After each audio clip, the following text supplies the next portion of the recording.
ഹോസ്പിറ്റലിൻ്റെ 4-ാം നിലയിൽ ഇങ്ങനെ ചെന്ന് നിൽക്കുകയാണ്. ആ ടെറസിൻ്റെ അവിടെ നിൽക്കുന്നു.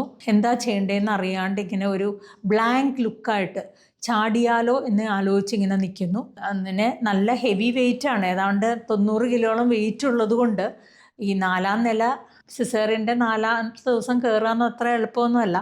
അപ്പോൾ അതുകൊണ്ട് തന്നെ എന്തോ പന്തികേട് തോന്നിയതുകൊണ്ട് നഴ്സുമാരിത് റിപ്പോർട്ട് ചെയ്തു. അങ്ങനെ ഞാനും ഹോസ്പിറ്റൽ മാനേജ്മെൻറ്റും സൈക്കാട്രിസ്റ്റും ഞാൻ ഡോക്ടർ സ്മിതി ജോർജ് സീനിയർ ഗൈനക്കോളജിസ്റ്റായിട്ട് വർക്ക് ചെയ്യുന്നു. വി ആർ പ്രഗ്നൻറ്റ് സീരീസിൻ്റെ 8th എപ്പിസോഡിലേക്ക് സ്വാഗതം.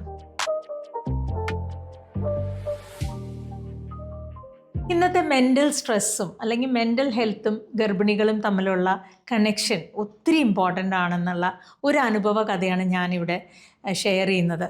ഈ പ്രഗ്നൻസിയിലുണ്ടാകുന്ന മെൻ്റൽ സ്ട്രെസ്സ് വളരെയധികം കുട്ടീനെയും അമ്മേനെയും ഒക്കെ ബാധിക്കുകയും അതേമാതിരി അവരുടെ ഫിസിക്കൽ ഹെൽത്ത്, ബ്ലഡ് പ്രഷർ കൂടാനും ഒക്കെ സാധ്യതയുണ്ടെന്നുള്ളൊരു അനുഭവമാണ്.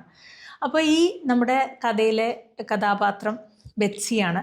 ബെറ്റ്സി അറൗണ്ട് 35 ഇയർ ഓൾഡാണ്. അവർക്ക് ഓൾറെഡി 2 വേറെ മക്കളുണ്ട്. മൂത്ത മകൾ 13 വയസ്സും രണ്ടാമത്തെ മകൾ 8 വയസ്സായ 2 പെൺമക്കളുണ്ട് ഓൾറെഡി. ബെറ്റ്സിക്ക് ജോലിയില്ല, ഹോം മേക്കറാണ്. ഹസ്ബൻഡിന് ഒരു ചെറിയ കടയൊക്കെ ഉണ്ട്. അപ്പോൾ ഇവരൊരു കൂട്ടുകുടുംബമാണ്. എന്ന് വെച്ചാൽ ഹസ്ബൻഡ് ടോമി ഒറ്റ മോനാണെങ്കിലും 2 പാരൻസിൻ്റെ കൂടെയാണ് താമസിക്കുന്നത്. അപ്പോൾ ഈ ബെറ്റ്സിയുടെ ഫാദർ ഇൻ ലോ മിലിറ്ററി റിട്ടേൺഡാണ്. എല്ലാ ദിവസവും വൈകുന്നേരം ഒരു സ്മോളൊക്കെ അടിക്കും. സ്മോൾ അടിച്ചു കഴിയുമ്പോഴാണ് പുള്ളിക്ക് പെൺകുട്ടികളെ പൊതുവെ താല്പര്യമില്ല. അപ്പോൾ അതുകൊണ്ടൊക്കെ ഇടയ്ക്ക് ഒരു തെറിപ്പാട്ടൊക്കെ വൈകുന്നേരം പാടും. ഇത് ബെറ്റ്സീനെ ഒത്തിരി അസ്വസ്ഥപ്പെടുത്തിയിരുന്ന ഒരു കാര്യമാണ്. വെച്ച് കഴിഞ്ഞാൽ ബെറ്റ്സിയുടെ അമ്മ തലേ വർഷം മരിച്ചു. 2 പ്രീവിയസ് പ്രഗ്നൻസിനെയും ബെറ്റ്സീനെ നോക്കിയത് അമ്മയാണ്. അപ്പോൾ ഈ പ്രാവശ്യം പ്രഗ്നൻ്റ് ആയപ്പോൾ ബെറ്റ്സിക്ക് അമ്മയുടെ സപ്പോർട്ടില്ല. പിന്നെ ഫാദർ ഒറ്റയ്ക്കാണ് താമസിക്കുന്നത്. അതുകൊണ്ട് ബെറ്റ്സീനെ പിന്നെ ദൂരെയാണ്, അതുകൊണ്ട് അവളുടെ വീട്ടിലേക്ക് കൊണ്ടുപോകാമെന്നുള്ള പോസിബിലിറ്റി ഇല്ല. അപ്പോൾ അങ്ങനെ ബെറ്റ്സിക്ക് ഒരു 3 മാസമായപ്പോൾ തന്നെ പ്രഷറിൻ്റെ പ്രശ്നം തുടങ്ങി. അങ്ങനെ ആദ്യം ഒരു ഗുളികയിൽ തുടങ്ങി, പിന്നെ ഡോസ് കൂട്ടി 3 നേരമാക്കി. അത് കഴിഞ്ഞിട്ടും പ്രഷർ കൺട്രോൾ ആകാണ്ടായപ്പോൾ സെക്കൻഡ് മരുന്ന് പ്രഷറിനുള്ള തുടങ്ങി. അതിൻ്റെയും ഡോസ് കൂട്ടി വന്നു.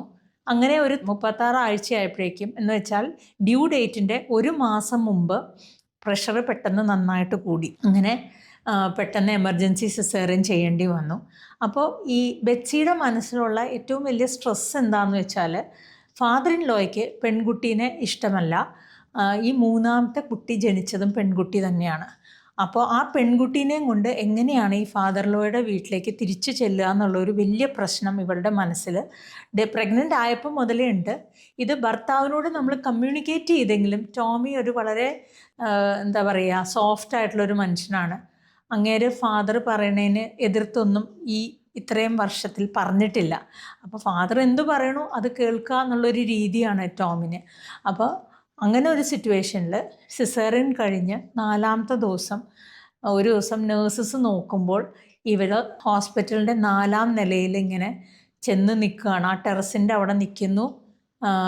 എന്താ ചെയ്യേണ്ടതെന്ന് അറിയാണ്ട് ഇങ്ങനെ ഒരു ബ്ലാങ്ക് ലുക്കായിട്ട് ചാടിയാലോ എന്ന് ആലോചിച്ചിങ്ങനെ നിൽക്കുന്നു.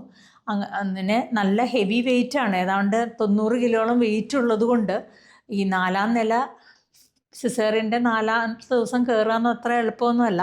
അപ്പോൾ അതുകൊണ്ട് തന്നെ എന്തോ പന്തികേട് തോന്നിയതുകൊണ്ട് നഴ്സുമാരിത് റിപ്പോർട്ട് ചെയ്തു. അങ്ങനെ ഞാനും ഹോസ്പിറ്റൽ മാനേജ്മെൻറ്റും സൈക്കാട്രിസ്റ്റും എല്ലാവരും കൂടി വിളിച്ചിരുത്തി ഇവരോട് ഒരു ഡിസ്കഷൻ, എന്തുകൊണ്ടാണ് മോളെ നീ ഇത്ര അപ്സെറ്റ് ആകുന്നത്, എന്താണ് നിൻ്റെ സംഘർഷം എന്നൊക്കെ ചോദിച്ച് മനസ്സിലാക്കി വീട്ടുകാരെയും കൂടി വിളിച്ച് നമ്മളൊരു തീരുമാനം എടുത്തു.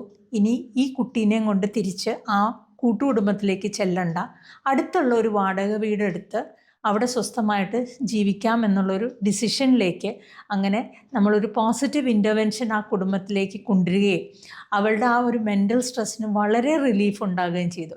അത് കഴിഞ്ഞ് ഏകദേശം ഒരു 3 മാസം കഴിഞ്ഞ് ചെക്കപ്പിന് വന്നപ്പോൾ ഭയങ്കര ഹാപ്പിയായിരുന്നു. ആ 3 പെൺകുട്ടികളും വളരെ ഹാപ്പിയാണ്. എന്താണെന്ന് വെച്ചാൽ അവർക്ക് ആ ഒരു നെഗറ്റീവ് ഇഫക്റ്റ് എപ്പോഴും ഞങ്ങളെ വേണ്ട എന്നുള്ളൊരു എൻവയറമെൻറ്റിൽ നിന്ന് അവരൊരു ഫ്രീഡമായിട്ടുള്ള എൻവയറമെൻറ്റിൽ ജീവിക്കുന്നതിൻ്റെ ഒരു സന്തോഷവും ആ 3 പെൺകുട്ടികളുടെ മുഖത്തും എനിക്ക് ശ്രദ്ധിക്കാൻ പറ്റി. ഈ ഒരു അനുഭവമാണ് ഞാനിവിടെ ഷെയർ ചെയ്യാൻ ഉദ്ദേശിക്കുന്നത്. Thank you.